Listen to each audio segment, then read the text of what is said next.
సంచలనం సృష్టించిన Visakha port drugs కేసులో సీబీఐ క్లీన్ చిట్ ఇచ్చింది. విదేశాల నుంచి దిగుమతి అయిన కంటైనర్లో దొరికింది డ్రై ఈస్ట్ గా నిర్ధారించింది.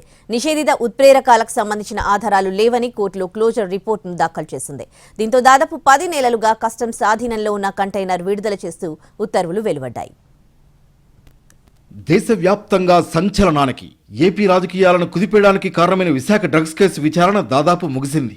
100 కోట్ల రూపాయల విలువైన 25,000 కేజీల మాదక ద్రవ్యాల అక్రమ రవాణా కేసులో అనుమానాలకు సీబీఐ ఫుల్ స్టాప్ పెట్టేసింది.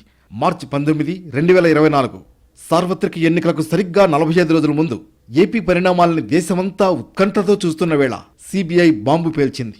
విశాఖపట్నం పోర్టుకు నిషేధిత మాదక ద్రవ్యాల అక్రమ రవాణా చేస్తున్నట్లు కేసు నమోదు చేసింది.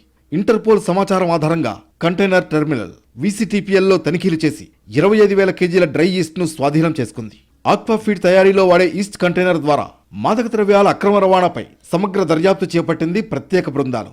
కంటైనర్ తెరవగా డ్రగ్స్ అవశేషాలు ఉన్నట్లు అనుమానాలు వ్యక్తమయ్యాయి. మొత్తం 1000 బ్యాగులు ఉండగా ఏ డ్రగ్స్ ఎంతమేర ఉన్నాయన్న అంశంపై సమగ్ర నివేదిక కోసం ఫోరెన్సిక్ పంపింది సీబీఐ.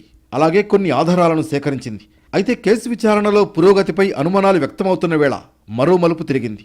కంటైనర్లో దొరికినవి డ్రగ్స్ కాదని డ్రై ఈస్టేనని తేల్చింది. పట్టుబడిన కంటైనర్లో డ్రగ్స్ ఆనవాళ్లు లేవని తేలడంతో కోర్టులో క్లోజర్ రిపోర్ట్ ఫైల్ చేశారు అధికారులు. అలాగే కంటైనర్ విడుదలకు కూడా పర్మిషన్ ఇచ్చారు.